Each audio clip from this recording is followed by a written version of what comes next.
ধামরায়ে ৮ বছরের শিশুকে ধর্ষণের অভিযোগে বৃদ্ধ গ্রেফতার। ঢাকার ধামরাই উপজেলায় এক হৃদয় বিদারক ঘটনা ঘটেছে। ৮ বছর বয়সী এক মাদ্রাসা ছাত্রীকে বড়ই দেওয়ার প্রলোভন দেখিয়ে ধর্ষণ করার অভিযোগে আবুল হোসেন নামে এক ব্যক্তিকে গ্রেপ্তার করেছে পুলিশ।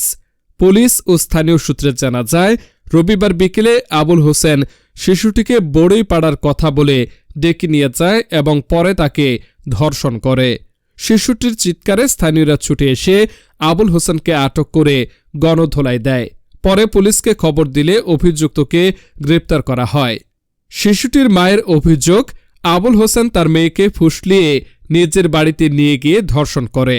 তিনি আরও জানান, তার মেয়ের চিৎকারে লোকজন এসে আবুলকে আটক করে পুলিশের হাতে তুলে দেয়। ধামরাই থানার উপপরিদর্শক মোহাম্মদ আতাউল বাবু জানান, খবর পেয়ে তারা ঘটনাস্থলে গিয়ে অভিযুক্ত আবুল হোসেনকে আটক করেন। তাকে গণধোলাই দেয়, প্রাথমিক চিকিৎসা দেওয়া হয়েছে। এই ঘটনায় আইনগত ব্যবস্থা নেওয়া হচ্ছে।